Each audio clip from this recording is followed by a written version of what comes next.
Cümleten selamun aleyküm hanımlar, kanalıma hoş geldiniz. Bugün sizlere dikişsiz 2 şiş 5 şiş görünümlü patik modelimin baştan sona anlatımını yapacağım. Ben patiğimde eflatun, krem, sarı ve yeşil tonlarında 4 tane normal patiklik iplerden kullandım. İplerimi şöyle kenara alıyorum. Patiğimde kullandığım şişlerim işte şöyle 2 tane kısa şiş 3 numara. Hemen patiğimi de göstereceğim. İşte hanımlar, patiğimiz bu şekilde. Böyle papatyaya benzer çiçeğimiz var. Çok şık, çok zarif oldu. Baştan sona 2 şiş ile yaptım ve gördüğünüz üzere patiğimin hiçbir yerinde dikişimiz yok. 5 şiş görünümlü bir patik oldu.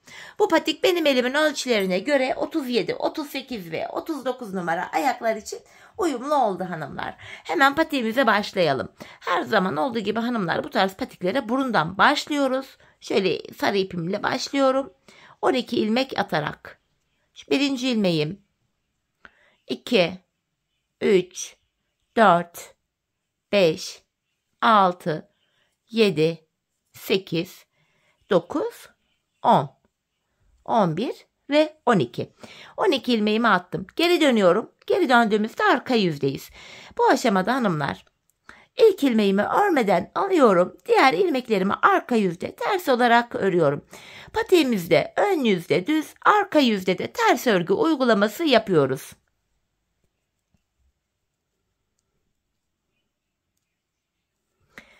Şimdi geldik ön yüze. Ön yüzde artırmalarımızı yapacağız. Artırmaları ilk 2 ilmeği ördükten sonra yapıyoruz. Bir de son 2 ilmek kalana kadar örüp öyle yapıyoruz. İlk ilmeğimi örmeden aldım. İkinci ilmeğimi örüyorum. Hemen ardından şöyle ipimi parmağıma dolayıp buraya bir adet ilmek attım. İlk artırmamı yaptım. Şimdi son 2 ilmeğim kalana kadar öreceğim. Bakın son 2 ilmeğim kaldı. Burada da hemen artırmamı yapıyorum. Kalan 2 ilmeğimi düz örüyorum. Şişimizde böylece 14 ilmeğimiz oldu. Geri döndük, arka yüzdeyiz. Arka yüzde hanımlar, artırma işlemi yok. Arka yüzde ilmeklerimizin tamamını ters olarak örüyoruz. Artırma işlemi sadece ön yüzde yapılıyor. Arka yüzde de ilmeklerin hepsi ters örülüyor. Şu artırma yaptım, ilmeğim dahil ters ördüm. Sonuncu ilmeğimi de ters örüyorum. Şimdi tekrardan ön yüzdeyiz. Öncelikle yine ilk ilmeğimi örmeden alıyorum. İkinci ilmeğimi örüyorum. İkinci ilmekten hemen sonra artırmamı yaptım. Son 2 ilmeğim kalana kadar öreceğim hanımlar. Tamamen düz örgü uygulaması yapıyorum. Ön yüzdeyim. Bakın son 2 ilmeğim kaldı. Tekrardan artırmamı yapıyorum. Kalan 2 ilmeğimi de düz örüyorum. 16 ilmeğimiz oldu şimdi de. Her artırmada ikişer ilmek artıyor. Arka yüzdeyim. Kenar ilmeğimi örmeden aldım ve devamında gelen diğer ilmeklerimi ters olarak örüyorum.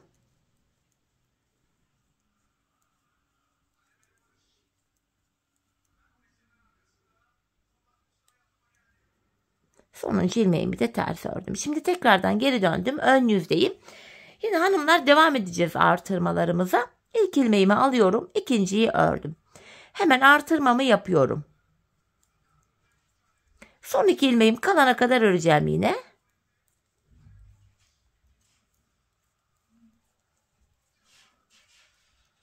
Bakın son 2 ilmeğim kaldı. Hemen artırmamı yapıyorum ve kalan 2 ilmeğimi de düz örüyorum. Böylece 18 ilmeğimiz oldu. Şimdi geri döneceğiz. Arka yüzde ilmekleri ters öreceğiz. Ön yüzde yeniden ilk 2 ilmeği örünce artıracağız. Bir de son 2 ilmek kalana kadar örüp öyle artıracağız. Bu şekilde patiğimizin burnunu tamamlayacağız. Ben bu patiğimde şişimde 28 ilmeğim olana kadar artırma yaptım. Sonra modelime başladım hanımlar. Hep birlikte artırmalarımızı yapalım gelelim. Sonra birlikte çiçeğimize başlayacağız. Evet hanımlar, patiğimin burnunu tamamladım ve geldim. Artık krem ipime de geçeceğim. Artırma yapmayacağız. 28 ilmek üzerinden öreceğiz. Krem ipimle ilmeklerimi örmeye başlıyorum. Hemen şöyle ilk 2 ilmeğimi ördükten sonra krem ipimin ucunu böyle sarıma bağlıyorum. Yine patiğimiz sökülmesin hanımlar. Ve sarı ipimi keseceğim hanımlar. Çiçeğimi yaparken tekrar ekleyeceğim. Şimdilik şöyle kesiyorum. Bu aşamada ilmeklerimizin hepsini Bu şekilde ön yüzdeyiz. Krem ipimiz ile düz olarak öreceğiz hanımlar. Sıra sonuna kadar artırma işlemi yok. Bu şekilde.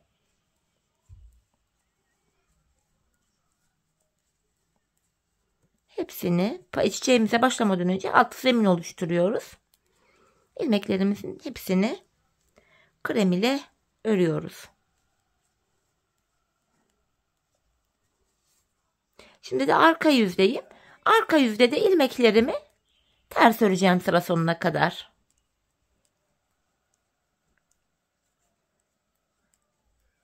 Ön yüzde düz, arka yüzde ters olacak şekilde 2 sıra ilmeklerimizi örüyoruz.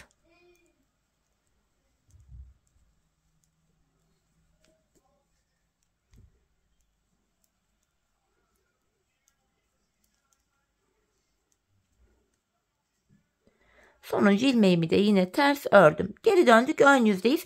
Çiçeğimize de başlayacağız hanımlar. Toplamda bu çiçeğimiz 23 sıradan oluşuyor. Bu çiçeğimiz, şimdi ilk sırasını ön yüzde kuruyoruz. Öncelikle ilk 14 ilmeğimi krem ipimle öreceğim. Çiçeğimin ilk sırası ön yüzdeyim. Kenar ilmeğim 1, 2, 3, 4, 5, 6, 7, 8, 9, 10, 11, 12, 13, 14 ilmek ördüm. Ardından yaprağım için yeşilimi ekleyeceğim. Bir yeşil ekliyorum. 14 ilmek ördükten sonra sıradaki ilmeğimi, bir ilmeğimi yeşil ile örüyorum. Hemen hanımlar yeşil ipimin ucunu kremime bağlıyorum. Yeni eklediğimiz iplerde düğüm atmayı unutmayalım. Kalan ilmeklerimi de zaten 13 ilmeğim kalıyor. Kalan 13 ilmeğimi de krem ipim ile örüyorum.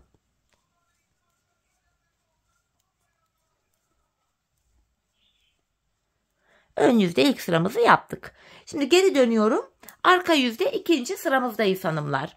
Bu sıramızda 11 ilmeğimi, ilk 11 ilmeğimi krem ile öreceğim. 11 ilmek. Kenar ilmeğim 1. Arka yüzdeyim, ters örüyorum. Modelde ikinci sıramız 3 oldu. 4, 5, 6, 7, 8, 9, 10, 11 ilmeğimi krem ile ördüm. Ardından şöyle kremin altından geçirerek çaprazlamasına yeşilimi aldım. 2 yeşil örüyorum. Bir krem. Bir tane daha yeşil ördüm. Tekrar kremimi alıyorum ve şişimde kalan diğer ilmeklerimi krem ipim ile örüyorum. Böylece modelimizde ikinci sıramızı tamamladık. Geri dönüyorum hanımlar. Şimdi de ön yüzde ve 3. sıradayız. Bu sıramızda toplamda ilk 9 ilmeğimi krem ile öreceğim. Sonra çiçeğime devam edeceğim. 9 ilmek krem örüyorum. Şu kenar ilmeğim 1, 2, 3, 4, 5, 6, 7, 8, 9 tane ilmeğimi krem ile ördüm. Ardından bakın şöyle kremin altından alarak çaprazlamasına bu şekilde almaya dikkat edelim. Çiçek kenarlarında delik görüntü oluşmasın hanımlar. Buraya şöyle bakın arkada yeşil ipimi de biraz serbest bıraktım. Esnek bıraktım. Modelimiz çirkin düşmesin diye. 2 yeşil örüyorum. Bir krem. Bir yeşil. Yanına 2 tane krem. Ve 4 ilmek daha yeşil örüyorum. 1, 2, 3, 4. Bu şekilde modelimizin 3. sırasını yaptık. Kalan ilmeklerimi de krem ipim ile düz olarak örüyorum.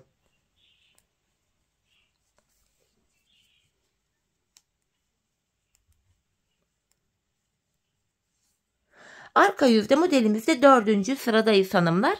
Burada yeşilimin önündeki bir kreme kadar öreceğim. Yani kenarda toplam 8 ilmeğimi krem ile öreceğim. 4. sıramda 2, 3, 4, 5, 6, 7, 8 ilmek krem ile ördüm. Şöyle çaprazlamasına yeşil ipimi alıyorum. Yine şöyle 4 tane yeşil öreceğim. 1, 2, 3, 4.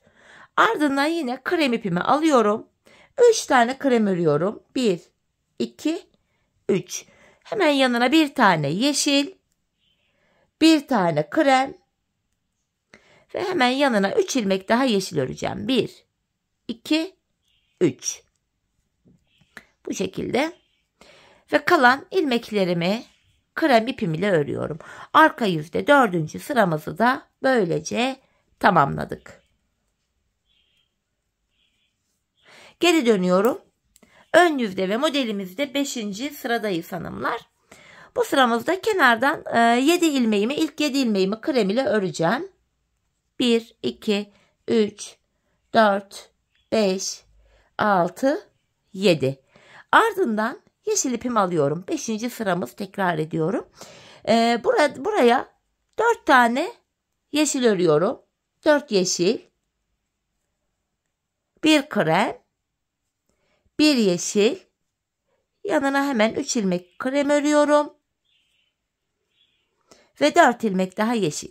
1, 2, 3, 4. Tekrar krem ipimi elime aldım. Kalan ilmeklerimin hepsini krem ipim ile örüyorum. 5. sıramı böylece ön yüzde tamamlıyorum. Bu şekilde. Şimdi hanımlar geri döneceğiz. Arka yüzdeyim ve 6. sıradayız. Şimdi kenardan 5 ilmeğimi krem ile öreceğim 6. sıramda. 1, 2, 3, 4, 5. Tekrar şöyle yeşil ipimi kremin altından geçirerek çaprazlamasına elime alıyorum. Bir tane yeşil ördüm. Yanına bir tane krem örüyorum. Tekrar 4 tane yeşil. 1, 2, 3, 4. Krem ipimi alıyorum. Şimdi buraya 4 ilmek krem öreceğim. 1, 2, 3, 4. Bir tane yeşil örüyorum. Bir tane krem ve 4 ilmek daha yeşil.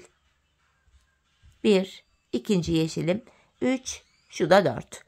Kalan ilmeklerimi de krem ipim ile sıra sonuna kadar öreceğim. 6. sıramızı böylece tamamladık. Geri dönüyorum. Ön yüzde 7. sıradayız hanımlar. Bu sıramızda kenardan ilk 6 ilmeğimi krem ile öreceğim. 1, 2, 3, 4, 5, 6. Sonra şöyle çaprazlamasına yeşil ipimi alıyorum. 4 ilmek yeşil. 1, 2, 3, 4. Yanına 3 tane krem öreceğim. Kremimi aldım. 1, 2, 3. Bir tane yeşil örüyorum. Tekrar 4 tane krem. 3, 4. Tekrar yeşilimi aldım. 4 ilmek daha yeşil öreceğim. 1, 2, 3 ve 4. Şişimde kalan ilmeklerimi krem ile örüyorum. Ön yüzde böylece 7. sıramızı tamamlıyoruz. Bu şekilde hanımlar. Çiçeğimizin yaprağında 7. sıramız bu şekilde tamamlandı. Şimdi geri döneceğim. Arka yüzde ve 8. sıradayız. Bu sıramızda hanımlar bakın ortada bir tane yeşil ilmeğim var. Onun önündeki bir krem ilmeğime kadar ilmeklerimi krem ile öreceğim. Dilerseniz sayalım. 1, 2, 3, 4, 5, 6, 7, 8, 9, 10, 11, 12, 13 ilmeğimi krem ile ördüm. Yeşilimi alıyorum. Buraya 2 ilmek yeşil öreceğim. 1 ve 2. Yanına 3 ilmek krem öreceğim. 1, 2, 3 ve 4 ilmek yeşil öreceğim tekrardan. Şu 4. yeşilim. Sonra krem ipimi elime alıyorum. Kalan ilmeklerimi krem ipim ile örüyorum. 8. sıramız bitti. Modelimizde geldik ön yüze ve 9. sıramıza. Bu sıramızda yine kenardaki ilk 6 ilmeğimi krem ile öreceğim. 2, 3, 4, 5, 6. Ardından şöyle yeşil ipimi yine çaprazlamasına alıyorum. 3 yeşil. 1, 2, 3. Ardından tam ortaya 4 tane krem öreceğim. 1, 2, 3, 4. Burada 2 yeşilim vardı. 2 yeşilimi yine yeşil ipimle örüyorum. Kalan ilmeklerimi krem ile örüp ön yüzde 9. sıramı tamamlıyorum.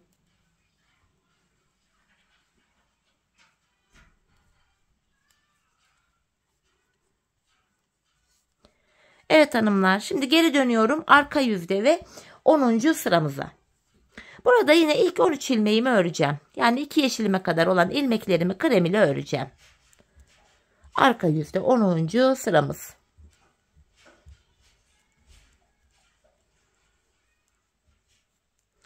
İki yeşilime geldim. 2 yeşil ilmeğimi yine yeşil ipimle örüyorum. Şöyle arka yüzde 2 yeşilimi ters ördüm. Tekrar kremimi elime aldım. Tam ortaya 5 tane krem öreceğim. 3, 4, 5. Buraya bir tane daha yeşil örüyorum. Ve şişimde kalan ilmeklerimin hepsini krem ipim ile ters olarak örüyorum. Geri dönüyoruz hanımlar. Modelimizde 11. sıradayız. Artık bu sıramızda hemen bu çiçeklerimize de başlayacağız. Yaprağımızın da son sırası oluyor bu. Bu aşamada sayarak gidelim. Kenar ilmeğim 1, 2, 3, 4, 5, 6, 7, 8. 8 ilmek krem ile başladım. Hemen yeşilimi alıyorum. Bir yeşil. Tekrar kremimi aldım. 4 tane krem örüyorum. 1, 2, 3, 4. Hemen yanına 2 ilmek daha yeşilimi ördüm. Yeşilimin hemen yanına çiçeğim için sarı ipimi yeniden ekleyeceğim artık hanımlar. Hemen sarımı ekliyorum. Şuraya birinci sarı ilmeğim. Şu da ikinci sarı ilmeğim. Hemen yeşilimin ucunu sarıma bağlıyorum. 11. sıramız. Şöyle 2 tane düğüm attım. Kalan ilmeklerimi krem ile örüyorum.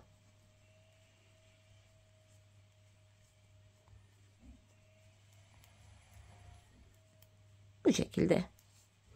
Hanımlar artık buradan şu yeşil ipimi de kesebilirim. Yaprağımız bittiği için artık yeşilimizi kullanmayacağız. Kalabalık yapmasın. Sonrasında iplerimizin ucunu tekrardan gizleyeceğiz. Böyle kalmayacak, ipuçları görünmeyecek. Şimdi hanımlar geri dönüyorum ve arka yüzdeyim. Bu sıramızda ilk 6 ilmeğimi krem ipim ile ters öreceğim. Kenar ilmeğim 1, 2, 3, 4, 5, 6. Şöyle alttan çaprazlamasına yine sarı ipimi elime alıyorum. Bakın biraz esnek getirdim. Çünkü sıkarsak çiçeğimiz gergin durur. Görüntüsü bozulur. Buraya şöyle 2 tane sarımı örüyorum. 2 ilmek sarı. Hemen yanına 2 tane krem öreceğim. 1, 2. Tekrardan 3 ilmek sarı örüyorum. 1, 2, 3. Yanına bir tane krem. 2 tane daha sarı. 1, 2. Bu şekilde 2 sarımı ördüm. Kalan ilmeklerimi krem ipim ile örüyorum. Arka yüzde 12. sıramızı da bu şekilde tamamlıyoruz.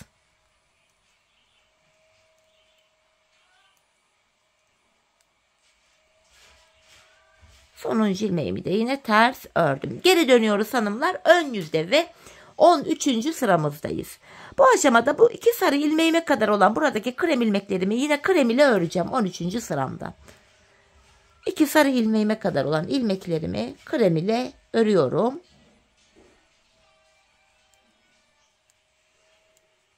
Bakın sarı ilmeklerime geldim. Bu aşamada yine şöyle çaprazlamasına sarı ipimi elime aldım. 3 ilmek sarı öreceğim. 1, 2, 3. Bir tane krem, 2 tane sarı, bir tane krem, 3 ilmek daha sarı. Şimdi son 6 ilmeğim kaldı. Kalan 6 ilmeğimi de krem ipim ile düz olarak örüyorum. Böylece 13. sıramızı tamamladık.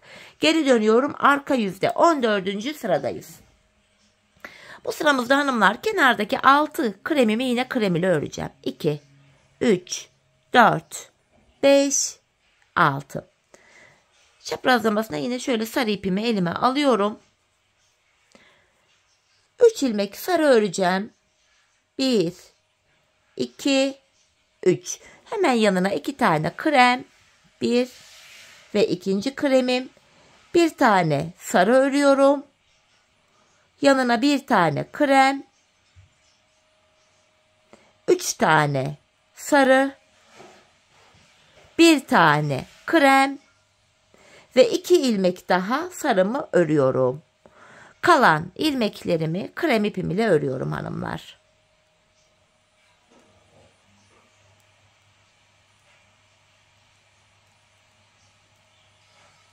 ...14. sıramızı tamamladık. Geldik şöyle ön yüze ve 15. sıramıza. Bu sıramızda da hanımlar... Hemen bakın şeklimizde yavaş yavaş kendini gösterecek ördükçe. Yine kenardaki 9 ilmeğimi krem ile öreceğim. 15. sıramda ön yüzde. 9 ilmek krem ile örüyorum. 4, 5, 6, 7, 8, 9. Tekrar şöyle sarı ipimi elime aldım. 3 tane sarı örüyorum. 1, 2, 3. Bir tane krem. 4 ilmek sarı öreceğim. 1, 2, 3, 4. Bir tane krem. 3 tane sarı. 1, 2, 3. Şimdi son 7 ilmeğim kaldı. Kalan 7 ilmeğimi de krem ipimle örüyorum. 15. sıramızı böylece tamamlıyoruz. Bu şekilde 15. sıra bitti. Şimdi 16. sıraya geçiyoruz. Ortadaki bu eflatunlu bölümünde bu sıramızda başlayacağız. 16. sırada. Şimdi tekrar döndüm. Arka yüzdeyim. Şöyle eflatun ipimin ucunda hemen hazırlayayım hanımlar. Elimin altında dursun. Şurada. Bu aşamada yani 16. sıramda kenardan 6 ilmeğimi krem ile öreceğim. 1, 2, 3, 4, 5, 6. Buraya bir ilmek sarı örüyorum kenara. Şöyle bir tane sarı. Hemen yanına 2 tane krem. 1, 2. 2 kremden sonra 2 ilmek daha sarı örüyorum. 2 sarıdan sonra hanımlar bir tane lilamı ekleyeceğim. Şuraya bir ilmek lila, arka yüzde tersten bir lilamı örüyorum. Hemen bu lila ipimin ucunu da sarıma bağlayayım ki sökülmesin patiğimiz. Bir tane lilamı ördüm. Şu ikinci düğümüm. Bir liladan sonra yine hemen 2 tane sarı öreceğim. Şu bir, ikinci sarım. Ortaya hemen bir tane krem. Ve yanına 3 ilmek daha sarı örüyorum. 1, 2, 3. Krem ipimi alıyorum. Kalan ilmeklerimin hepsini krem ipim ile örüyorum. 16. sıramızı arka yüzde böylece tamamladık. Geri dönüyorum hanımlar. Ön yüzde ve 17. sıramdayım. Bu sıramızda ilmeklerimizi dilerseniz sayarak gidelim. Kenar ilmeğim 1, 2, 3, 4, 5, 6, 7, 8, 9, 10, 11 ve 12 ilmeğimi krem ile ördüm kenardan. Ardından şöyle çaprazlamasına yine sarımı alıyorum. Bu şekilde sarımı aldım. 17. sıramız 3 tane sarı öreceğim. 1, 2, 3. Ardından tekrardan şöyle 3 tane sarımdan sonra tekrar lila ipimi aldım. 3 ilmek lila. 1, 2, 3. 3 liladan sonra bir tane krem örüyorum. Tekrar sarımı aldım. 4 ilmek sarı. 1, 2, 3, 4. Şimdi son 5 ilmeğim kaldı. Kalan 5 ilmeğimi de krem ipimle örüyorum. Ön yüzde 17. sıramı böylece tamamlıyorum. Bu şekilde.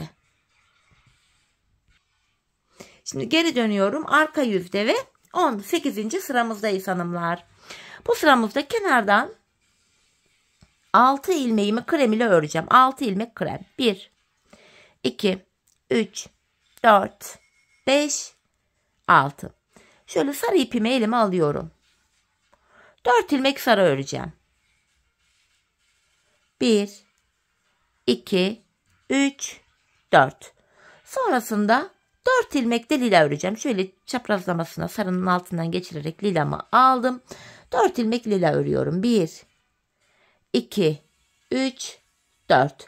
Lilanın yanına bir tane sarı öreceğim. Krem ip arkada uzun uzadıya kalmasın diye kremin üzerinden atlatarak şöyle yakınlaştırıyorum. Lilamdan sonra bir tane sarı ördüm. Hemen yanına bir tane krem örüyorum. Ve hemen yanına 4 ilmek daha sarı örüyorum. Şu ikinci ilmeğim, şu 3, şu da 4. Kalan ilmeklerimi de yine krem ipimle örüyorum. Arka yüzde böylece 18. sıramızı tamamlıyoruz. Bu şekilde hanımlar. Geri döndüm. Ön yüzde ve 19. sıramızdayız. Bu sıramızda kenardan toplam 9 ilmeğimi krem ile öreceğim. 1, 2, 3, 4, 5, 6, 7, 8, 9. Ardından şöyle sarı ipimi yine alıyorum. Şöyle çaprazlamasına 5 ilmek sarı öreceğim. 1, 2, 3, 4, 5. 5 sarıdan sonra şöyle lila ipimi alıyorum. Yine 3 lila. 1, 2, 3. 3 lilanın yanına bir tane de sarı öreceğim. Krem arkada uzun uzadıya kalmasın diye sarının üzerinden atlatarak yakınlaştırdım. Bir sarımı ördüm. Şimdi kalan ilmeklerimi krem ile örüyorum. 19. sıramızı böylece ön yüzde tamamlamış oluyoruz. Bu şekilde. Şimdi modelimizde arka yüzde 20. sıramızdayız hanımlar. Bu 20. sıramızda bu sarı ilmeğimin önündeki 3 kreme kadar öreceğim. Yani sayalım, kenardan öncelikle 7 ilmeğimi krem ile öreceğim 20. sıramda. 2, 3, 4, 5, 6, 7 ilmeğimi ördüm. Sonrasında şöyle çaprazlamasına yine sarımı alıyorum. 4 ilmek sarı örüyorum şimdi de buraya. Şu birinci sarım. 2, 3, 4. Tekrardan lila ipimi alıyorum. 3 ilmek lila örüyorum sarımın yanına. Hemen yanına bir tane de sarı öreceğim tekrardan. 3 lilamdan sonra 1 ilmek sarı. Kalan ilmeklerimi de krem ipimle örüyorum. Arka yüzde 20. sıramı böylece tamamlıyorum.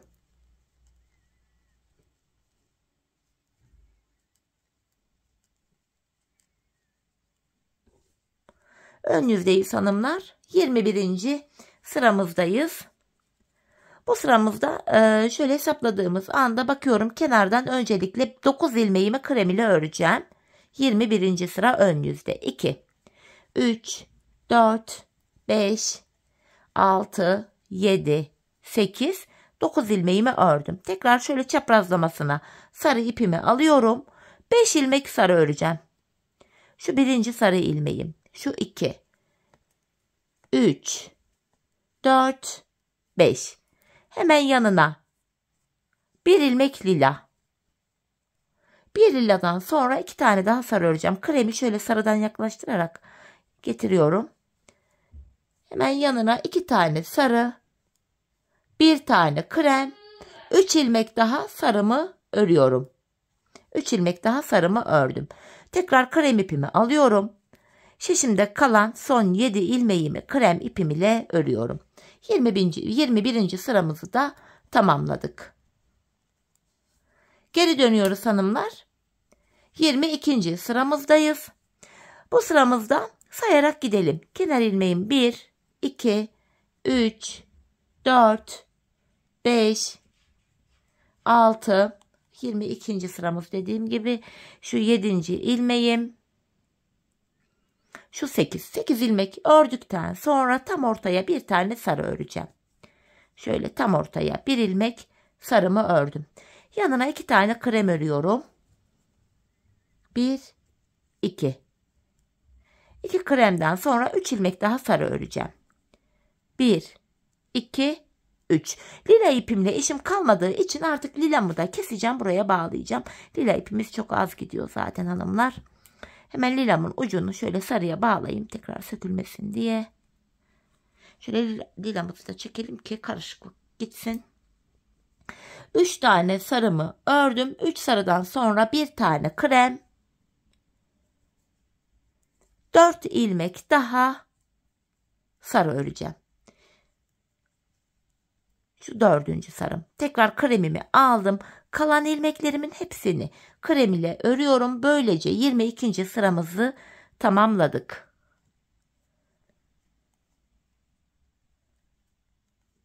Geri dönüyorum hanımlar. Ön yüzdeyiz. 23. ve sonuncu sıramız bu. Bu sıramızda dilerseniz sayarak gidelim ilmeklerimizi. Kenar ilmeğimi aldım. 2. ilmeğim 3, 4, 5, 6, 7, 8, 9, 10. 10 ilmek krem ile ördüm. Ardından yine sarımı alıyorum. 2 sarı, 2 ilmek sarı. Hemen yanına 2 tane krem ve yine 2 tane daha sarımı örüyorum. Kalan ilmekleri krem ile örüyoruz. Bu şekilde hanımlar çiçeğimiz tamamlandı. Hepsini sıra sonuna kadar öreyim. Sonuncu ilmeğimi de yine ördüm. Şimdi geri dönüyorum. Arka yüzdeyiz. Çiçeğimiz bitti artık. İlmeklerimizin tamamını krem ipimiz ile arka yüzde ters olarak öreceğiz hanımlar. Sarı ipimizle keseceğiz artık. Renkli ipimizle çiçeğimizde işimiz kalmadı. Sarı ipime kadar öreceğim. En son sarımı örüyorum. Bakın sarıya kadar geldim. Burada da hemen sarı ipimi keseceğim. Ve şöyle sarımın ucunu kremime bağlayacağım. Şuraya 2 tane düğüm attım. Yine devam ediyorum örmeye. Hepsi krem ile ters örülüyor. Sıra sonuna kadar gidiyorum. Sonuncu ilmeğimi de yine ters ördüm. Şimdi geri döndük hanımlar. Bilek ayrımı yapacağız fakat öncesinde yine ilmeklerimizi sıra sonuna kadar krem ile düz olarak örelim. Ön yüzde, arka yüzde de yine krem ile ters olarak örelim. Bu başa gelelim. Sonra birlikte bilek ayrımını yapalım. Evet hanımlar, ön yüzde düz, arka yüzde ters olacak şekilde ördüm. Şimdi bilek ayrımını yapacağız. Şişimizde 28 ilmeğimiz vardı. 2'ye böldüğümüz anda sağ ve sol kenara 14'er ilmek düşüyor. Önce patiğimizin şu sağ kenarını yapacağız. 14 ilmek üzerinden. İlk 14 ilmeğimi öreceğim. Kenar ilmeğimle birlikte toplam 14 ilmek. 2 oldu. 3, 4, 5, 6, 7, 8, 9, 10, 11, 12, 13 ve 14. ilmeği örerken öndeki 2 ilmeği alacağım hanımlar. Şöyle birbiriyle yer değiştirerek öreceğim. 14. ilmeğimi bu şekilde ördüm. Yani bilek ayrımında burada ilmekleri yer değiştirmiş olduk. Sebep şu, burada ayrık bir görüntü oluşmuyor. Bilek bölümü daha sıkı ve sağlam oluyor. Şimdi sol tarafta da yine 14 ilmeğimiz kalıyor. 4, 8, 12, 2 de burada 14. Bu sol taraftaki ilmekler bekleyecek. Sağ kenarı yapacağız. Bu bilek bölümüne hanımlar ben 7'şer ilmek haroşa ördüm. Hem ön hem arka yüzde düz örgü örünce haroşa oluyor. Hem ön hem arka yüzde ters örgü örünce yine haroşa oluyor. Ben örgümün her iki tarafında da düz örgü örerek haroşalarımı elde ediyorum. Şimdi geri döneceğiz hanımlar. Yedek şişiniz varsa şişte buradaki ilmekler bekleyebilir. Şişiniz yoksa da buradan bir tığ yardımı ile ilmeklerin içinden ip geçirerek ilmeklerin kaçmasını önleyebilirsiniz. Geri döndüm şimdi. İlk ilmeğimi örmeden alıyorum. Toplamda kenar ilmeğimle birlikte 7 ilmek haroşamı düz öreceğim. 3 oldu. 4, 5, 6, 7. 7 ilmek düz ördüm. Bakın buraya bir diş haroşa oluştu. Kenarda kalan 7 ilmeği de arka yüzde ters öreceğim. Sadece bilekteki haroşaları haroşa öreceğiz. Kenardaki 7 ilmeğimizi ön yüzde düz, arka yüzde ters olacak şekilde öreceğiz. Bakın. Devam ediyorum yine. Ön yüzdeyim. Kenardaki 7 ilmeğimi düz olarak örüyorum. 7 tane haroşa ilmeğimi yine düz öreceğim. Hem ön hem arka yüzde haroşaları düz örüyoruz çünkü. Sonuncu ilmeğimi de ördüm. Şimdi geri dönüyorum hanımlar. Arka yüzdeyim. Yine ilk ilmeğimi alıyorum. Kenar ilmeğimle birlikte 7 ilmek haroşamı düz örüyorum. Kalan 7 ilmeğimi de ters olarak örüyorum.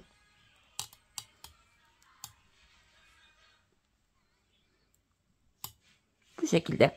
Şöyle baktığımız anda burada 2 diş haroşamız oluştu bile. Ben bu patiğimin şu kenarlarına 14 diş 14 sıra haroşa ördüm. Benim elimin ölçülerine göre tam geldi. Hanımlar, sizler bu aşamada patiğiniz ayağınızı ölçerek yapın. Çok daha iyi sonuçlar elde edersiniz. Şöyle ölçüm yapabilirsiniz. Ayak burnundan itibaren şöyle ucunu tutacaksınız. Bu arka bölümünü topuğunuzun şu kenarına gelene kadar örmeniz gerekiyor. Biraz da esneterek ölçü alın. Bu şekilde bu kenara kadar örmeniz gerekiyor. Bu şekilde ölçü alarak yaparsanız patiğiniz ayağınıza tam olur. Şimdi hep birlikte patiğimizin bu sağ kenarını örelim, gelelim, sonra birlikte sol kenara geçelim. Evet hanımlar, sağ kenarı tamamladım. 14 sıra haroşa ördüm. İpimi haroşal tarafta değil de bu sağ tarafta bıraktım. Şimdi buradaki ilmekler kaçmasın diye tığ yardımı ile ilmeklerin içinden ip geçireceğim. Sonrasında hanımlar bu ilmeklerimizi patiğimizin topuk bölümüne gelince tekrar şişimize takıp kullanacağız. Ya da hani ip geçirmek zorunda da değilsiniz. Yedek şişiniz varsa ilmekler şişte de bekleyebilir. Ben de yedek şiş olmasına rağmen bu tekniği uyguluyorum. Çünkü patiğimizin tabanını yaparken şişler elime takılmasın diye, tabanını rahat örebileyim diye. Bakın gayet de basit bir yöntem. Farklı renkli bir ipi geçirdim. İlmekler sonradan açılmasın diye şöyle ipimin ucunu bağlıyorum. Şimdi krem ipimi hanımlar kenarda şöyle küçük bir miktar bırakıp kesiyorum. Patiğimizin sol kenarına başlayacağız. İpimi bilek bölümünden ekleyerek başlayacağım şu krem ipimi. Yine bilek bölümüne buraya 7 ilmek haroşa öreceğiz. 7 haroşam düz olacak. Hem ön hem arka yüzde haroşaları düz öreceğiz çünkü. Hemen şöyle 2 ilmek ördükten sonra krem ipimin ucunu kendisine bağlıyorum. Şöyle patiğimiz sökülmesin diye. Şu 3. ilmeğim haroşa bunlar. Şu ipimin ucunda gizleyerek götüreyim hanımlar. Şu 5 oldu. 6, 7. Bu 7 ilmeğim haroşaydı, düz ördüm. Kalan 7 ilmeğimi de ön yüzde olduğum için düz örüyorum. Geri dönüyorum. Şimdi de arka yüzdeyiz. Kenardaki ilk 7 ilmeğim arka yüzde olduğum için ters örülüyor. Kenar ilmeğimle birlikte toplam 7 ilmek ters örüyorum. 5, 6, 7. Bu son 7 ilmeğimi de bilek bölümündeki haroşa olduğum için düz öreceğim. Patiğimizin sol kenarında aynen sağ kenarda olduğu gibi yapıyoruz hanımlar. Bu şekilde. Şöyle baktığımız anda burada da bir diş haroşamız oldu. Ben sağ kenara 14 diş haroşa yapmıştım. Sol kenara da aynı sayıda haroşalarımı yapacağım. Sizler de sağ kenara kaç sıra ördüyseniz sol kenara da aynı şekilde tamamlayın gelin hanımlar. Ardından patiğimizin tabanına başlayalım. Evet hanımlar, sol kenarı da tamamladım. Geldim buraya da yine 14 diş 14 sıra haroşamı yaptım.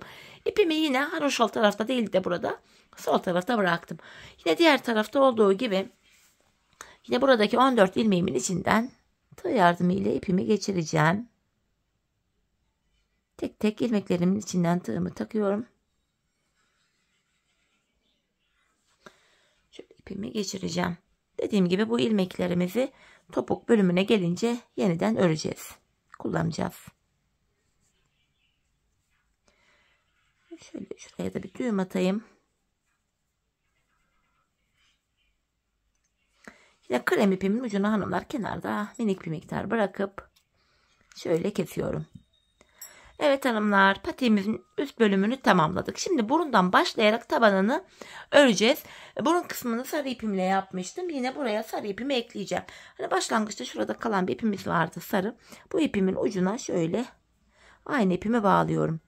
Patiğimizi hanımlar 12 ilmek olarak başlamıştık. Ön yüzde 12 ilmek başladığımız yerden 12 ilmek çıkaracağız. İlk ilmeklerimi başlangıç yeri sık olduğu için tığ yardımıyla çıkaracağım. Bakın ipimin geçtiği ilk yer şurası, ilk ilmek yerim. Buraya girerek şöyle bir adet ilmeğimi çıkartıp şişime takıyorum. Sırasıyla hanımlar bakın başlangıç yerlerine girerek ilmekler çıkaracağız. 2 ilmeğim oldu. Şöyle ilmeğin 2 kanadına birden giriyorum. İlmek çıkartıyorum. 3, 4, 5, 6, 7, 8, 9, 10, 11 ve son kenar ilmek yerine şuraya da girerek bir ilmek daha çıkartıyorum. 12. 12 ilmek başladığımız yerden 12 ilmek çıkarttık. Şimdi geri dönüyoruz hanımlar. Arka yüzdeyiz. Yine ön yüzde düz, arka yüzde ters örmeye devam edeceğiz. Kenar ilmeğimi örmeden aldım. Devamında gelen diğer ilmeklerimin hepsini ters olarak örüyorum.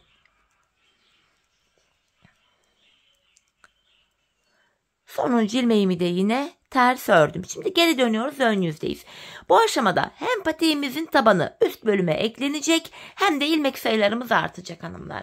Yapacağımız işlem şöyle. Bakın kenar ilmek yerlerimiz var buralarda V şeklinde. Şöyle gördüğünüz gibi bakın.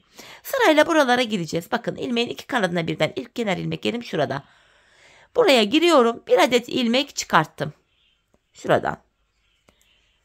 Şimdi 12 ilmeğim vardı. Bir ilmek de sağ kenardan çıkardım. 13 ilmeğimiz oldu. Diğer ilmeklerimi örüyorum. Bu ilmek çıkartma işlemlerini hanımlar önce ön yüzde yapıyoruz sadece. Önce sağ kenardan, sonra sol kenardan ilmek çıkartıyoruz. Şimdi sıra sonuna kadar yine ilmeklerimi örüyorum. Sonuncu ilmeğimi de ördüm. Şimdi de bu kenardan ilmek çıkaracağız. Bakın kenar ilmek yerim şuraya geliyor. Hemen burada ilmeğin iki kanadına birden girip buradan da ilmeğimi çıkarttım. 14 ilmeğimiz oldu. Önce sağ, sonra sol kenardan birer tane ön yüzde ilmek çıkarttık. Geri dönüyorum, arka yüzdeyim. Arka yüzde ilmek çıkartma işlemi yok. İlk ilmeğimi örmeden aldım. Diğer ilmeklerimin hepsini ters olarak örüyorum. Bu ilmek çıkartma işlemi sadece ön yüzde yapılıyor. Arka yüzde ise ilmeklerimizin tamamı ters olarak örülüyor. Sonuncu ilmeğimi de ters ördüm. Şimdi geri dönüyorum, ön yüzdeyim. Yine bakın sıradaki kenar ilmeklerim yeri belli. Şurası. Buraya girerek bir adet daha ilmek çıkarttım. Şişimde 14 ilmeğim vardı. Bir ilmek de sağ kenardan çıkarttım, 15 oldu. Şimdi diğer ilmeklerimi sırasıyla düz örüyorum. Sonra da sol kenardan bir ilmek çıkaracağım. Sonuncu ilmeğimi de yine ördüm. Sol kenara da bakın sıradaki kenar ilmek yerine girip ilmek çıkartıyorum. 16 ilmeğimiz oldu. Geri döndüm. Şimdi de arka yüzdeyiz. Yine arka yüzde hanımlar ilmeklerimizi ters olarak öreceğiz. İlkini örmeden alıyoruz. Diğer ilmeklerimi ters olarak örüyorum.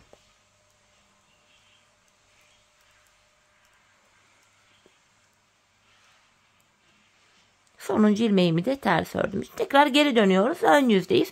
Devam edeceğiz hanımlar. Bakın sıradaki kenar ilmeklerime giriyorum şimdi de.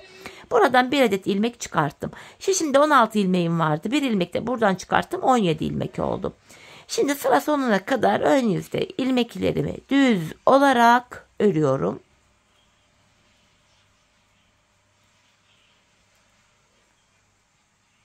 Sonuncu ilmeğimi de ördüm. Şimdi de sol kenarda bakın sıradaki kenar ilmek yerimiz burası. Buraya giriyorum. Bir adet ilmek de buradan çıkarttım. Şimdi de 18 ilmeğimiz oldu. Şimdi yapacağımız işlem şu. Arka yüzde ilmekleri ters öreceğiz. Ön yüzde sıradaki kenar ilmek yerlerine girerek ilmekler çıkartmaya devam edeceğiz. Patiğimizin üst bölümünü 28 ilmek olana kadar artırma yapmıştık. Tabanda yine 28 ilmek olana kadar devam edecek hanımlar. Bu son sarı kenar ilmek yerlerine kadar ilmek çıkartma işlemini gerçekleştireceğiz. Şişimizde 28 ilmek olana kadar. Şimdi hep birlikte 28 ilmeğimiz olana kadar artırmalarımızı sizlere tarif ettiğim gibi yapalım gelelim. Evet hanımlar, 28 ilmeğim olana kadar bakın son sarı kenar ilmek yerlerine kadar artırmalarımı yaptım. 27. ilmeğimi sağ kenardan, 28. de bu sol kenardan çıkarttım. Şimdi geri dönüyorum, yine arka yüzdeyiz. Arka yüzde yine ilk ilmeğimi örmeden alıyorum. Diğer ilmeklerimi ters olarak örüyorum. Artık tabanımızı 28 ilmek üzerinden öreceğiz hanımlar. İlmek artışı yapmayacağız. Bu aşamada ilmeğimi kaçırdım. Hemen yeniden şöyle örerek toplayayım. 28 ilmek üzerinden devam ettireceğiz. Dediğim gibi ilmek artışı olmayacak. Şimdi arka yüzdeyim. İlmeklerimi son 2 ilmeğim kalana kadar ters olarak öreceğim. Son 2 ilmek kalana kadar. Bu şekilde arka yüzdeyim. Bakın son 2 ilmeğim kaldı. Arka yüzde olduğum için son 2 ilmeğimi tersten keserek örüyorum. Şişimde 27 ilmeğim kaldı. Burada birini kestik. Şimdi geri dönüyorum hanımlar. Artık krem ipimize geçiş yapacağız. Burun kısmında sarı kullanmıştık. Devamında yine kremime geçiş yapacağım. Krem ipimi alıyorum. 27 ilmeğim kalmıştı. Yine kenar ilmek yerlerine girerek ilmekler çıkaracağız. Bakın krem kenar ilmek yerine gelmiştim.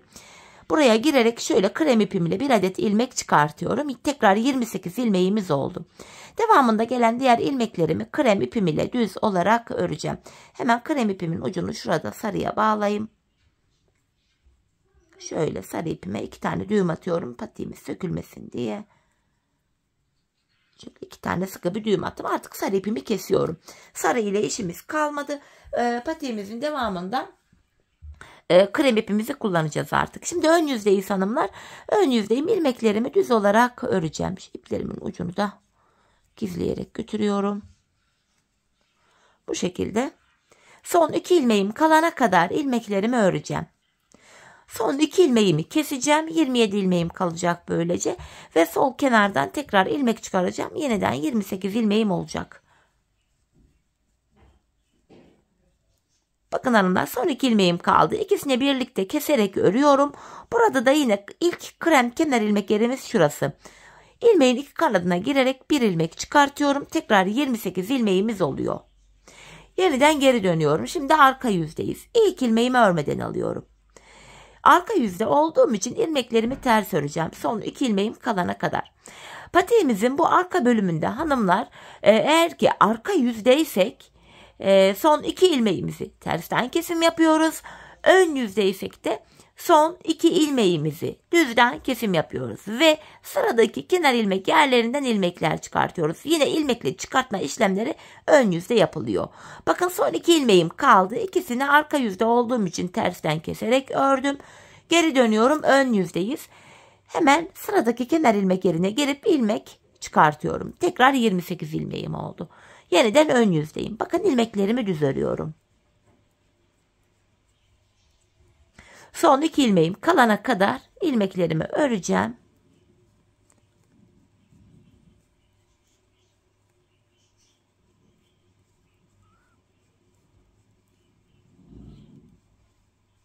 Burada son 2 ilmeğim var. İkisini keserek örüyorum. Ve sıradaki kenar ilmek yerim burada. Buraya gelip 1 adet ilmek çıkartıyorum. Tekrar 28 ilmeğimiz oldu. Yapacağımız işlem bu hanımlar. Şimdi geri döneceğiz. Arka yüzde ilmekleri son 2 ilmek kalana kadar öreceğiz.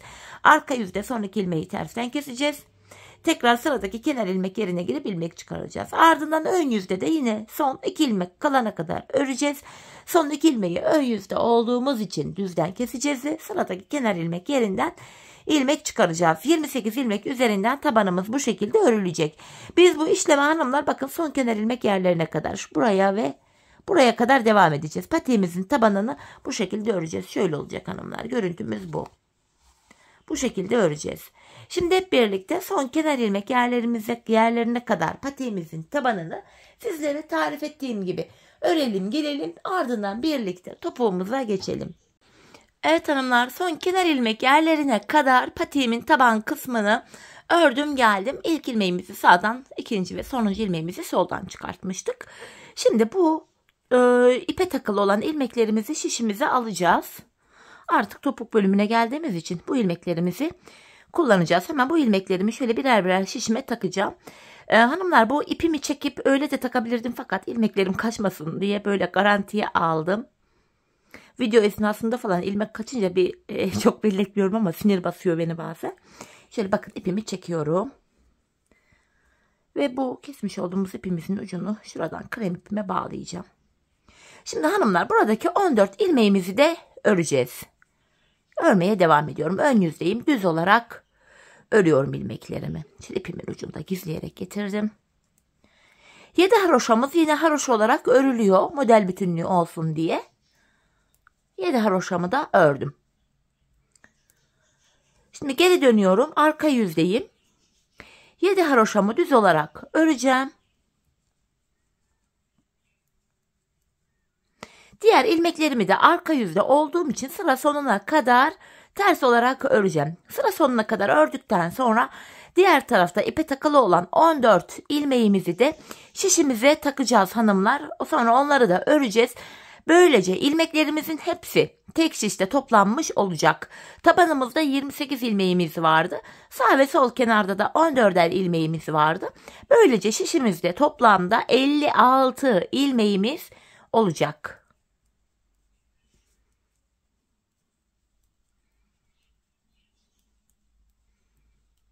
Sonuncu ilmeğimi de yine ördüm. Şimdi buradaki ilmeklerimi diğer tarafta olduğu gibi yine şişime takacağım.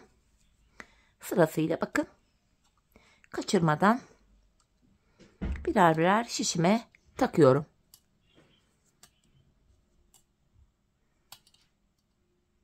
Bu şekilde bu ipimi de çekeceğim. Yine hanımlar şu ipimizin ucuna şuraya bir düğüm atacağım. Arka tarafa atalım ki düğüm arkada görünsün. Ön yüze çıkmasın. Şöyle 2 tane düğüm attım. Tekrar bakın arka yüzdeyim. Bu ilmeklerimi ters olarak öreceğim. Sadece kenardaki son 7 haroşa ilmeğimi düz öreceğim. Son 7 ilmeğime geldim. Düz olarak örüyorum. İlmeklerin hepsi tek şişte toplandı. Şimdi geri döndük, ön yüzdeyiz. Hanımlar topuk kesiminde bize kolaylık sağlasın diye bu sol tarafa 24 ilmeğimi ayıracağım. 4, 8, 12, 16, 20, 24. Hemen yeri belli olsun diye şuradan bir tane idareten ip geçireyim. Ayırdığımız yer belli olsun. Topuğumuzu yapmaya başlıyoruz. Topuk bölümünde 7 ilmek haroşamızı yine haroşa olarak öreceğiz ki model bütünlüğü sağlansın diye. Öncelikle 7 haroşamı ördüm. Ardından ön yüzdeyim. İlmeklerimi düz olarak ve sayarak örmeye devam edeceğim. 7 haroşamı örmüştüm. 8, 9, 10, 11, 12, 13, 14, 15. Şu ipimizin ucunda gizleyerek götüreyim. 16,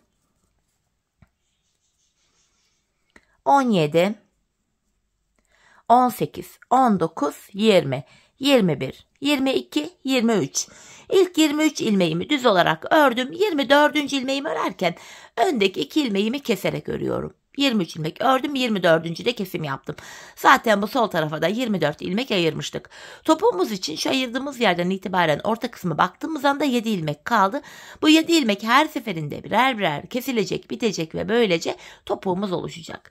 Ya şimdi yapacağımız işlem şu. Kesim yaptıktan sonra geri döneceğiz. Arka yüzdeyim şimdi. İlk ilmeğimi örmeden alıyorum. Arka yüzde olduğum için diğer ilmeklerimi ters olarak örüyorum. Sadece son 7 ilmeğim haroşa olduğu için son 7 ilmeğimi düz öreceğim.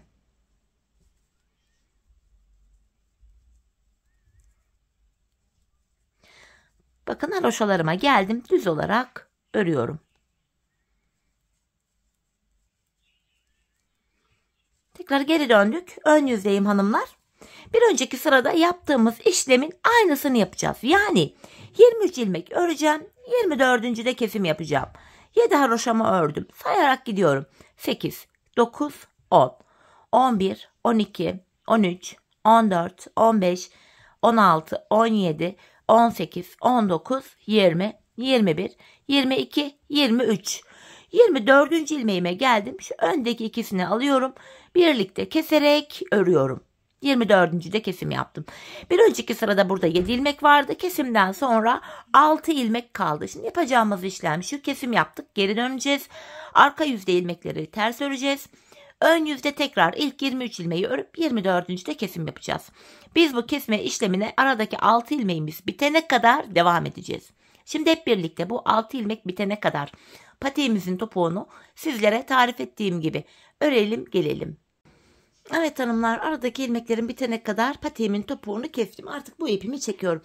İlk başta bu sol tarafa 24 ilmek ayırmıştık. Kesimlerden sonra sağ şişimde de 24 ilmeğim kaldı. Yani her iki şişimizdeki ilmek sayıları da birbirine eşit. Şimdi patiğimin düz tarafı içeride, ters tarafı da dışarıda olacak şekilde ikiye katlıyorum. Ben tığ ile kolay kesim yapabildiğim için tığımı aldım. İlk kesimim şöyle. Benden taraftaki şişten bir ilmek, ikinci şişten de bir ilmek alıyorum. İkisini birlikte keserek ördüm. Devamında gelen ilmeklerimi şöyle yapacağım. Benden taraftaki şişten bir ilmek, ikinciden de bir ilmek alıyorum. İkinci ilmeği ilkinin içinden geçirdim. Tığımdaki ilmekleri topluyorum. Benden taraftaki şişten bir ilmek, ikinci şişten de bir ilmek aldım. İkinci ilmeği ilkinin içinden geçirip tığımdaki ilmekleri topluyorum. Karşılıklı olarak şişlerimizden birer tane ilmek alıyoruz ve ikinci şişten aldığımız ilmeği ilk şişten aldığımız ilmeğin içinden geçiriyoruz. Tığımızdaki ilmekleri topluyoruz. Kesme işlemini bu şekilde gerçekleştiriyoruz. Kalan ilmekleri de aynı şekilde keselim gelelim. Evet hanımlar, son birer ilmeğim kaldı. Bunları da yine sırasıyla şişime aldım. Şişimde şu tığımı aldım. Tığımda 3 ilmeğim oldu. Üçünü birlikte topluyorum. Ardından buraya 2 tane sıkı bir zincir çekip ipimi kesiyorum.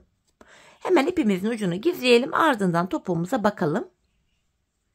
Şöyle sıkılayarak ipimi ilmek aralarından geçirerek güzelce gizliyorum. Bütün iplerimizi gizleyelim hanımlar. Patiğimizin içi dışı tertemiz görünsün. Bakın patiğimizin topuğu gayet şık, güzel. Aynen 5 şiş patik topuğu gibi oldu. Hiçbir fark yok 5 şiş patik topuğundan. Modelimiz, patiğimiz bu. Bir de manken ayağıma giydireyim. Patiğimizi öyle görelim. 5 şiş görünümlü şahane bir model oldu. Ben çok severek, beğenerek yaptım. Umarım sizler de benimle birlikte beğenerek, severek patiğinizi yaparsınız. Evet. Şöyle mankenime de giydirdim. Bakın. Patiğimiz bu şekilde. Yandan duruşu, diğer kenarı, tabanı. Patiğimizin topuğu yine gizli kesim bu şekilde. Evet hanımlar, yine birlikte güzel bir modelin daha sonuna geldik. Umarım sizlere faydalı, hoş bir video olmuştur. Yeni modellerde, yeni videolarda buluşmak dileğiyle. Şimdilik hoşça kalın, sağlıcakla kalın.